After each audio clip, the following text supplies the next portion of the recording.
Good afternoon, ladies and gentlemen. I was just listening to a news briefing on the Supreme Court decision that just got handed down. It is the New York State Rifle and Pistol Association versus Bruen, Superintendent of New York State Police. And without going into crazy detail, the individuals who sued the state wanted to be able to have the ability to carry a gun outside of their residence for personal protection.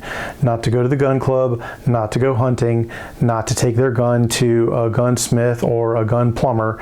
They just want to be able to carry their gun, which in many states is not that difficult a deal. But in New York, for those of you who are familiar with the laws of New York and how draconian they are when it comes to firearms, it is a big deal. So the Supreme Court struck down that law, not allowing people to carry guns outside their homes, or the law having to show just cause. So in other words, the people in New York, if they wanted to carry outside of their homes, would have to say, hey, I'm special and I deserve to do this, which is kind of contrary to any other right that we enjoy. I don't have to apply to anybody to enjoy my free speech like I'm currently doing. I just do it.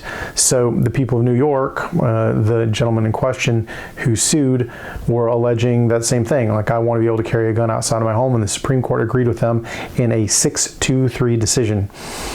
Interestingly enough, President Biden said this was a bad decision, which I'm not really shocked. So the big question is, what does it mean? What if you live in Maryland? What if you live in California? And you're like, well, cool, does this mean I get to carry a gun without having to jump through a bunch of hoops? The answer is most assuredly, maybe. There are a lot of problems right now because nobody has even read the actual text of the decision. Nobody's read the dissent. Nobody knows what any of these states are going to do. So if you're going, what do I do right now? I want to do something right now.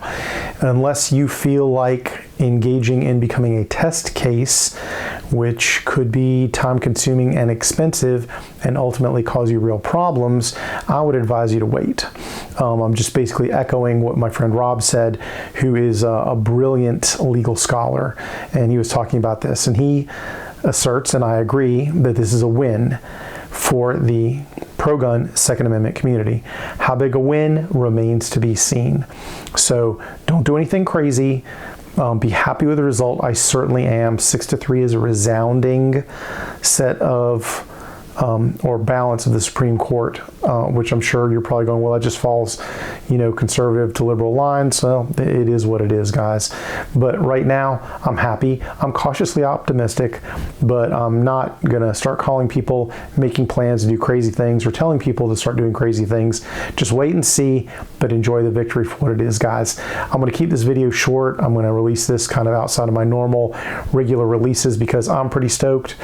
I'm just going to, get a ringside seat and see what happens next, guys. So as usual, if you enjoy my content at all, or you're feeling pity for a poor fool who's sitting here trying to do some content, like and subscribe. Please share with your friends, especially if you think they would enjoy any of my content. Guys, take care. Stay safe.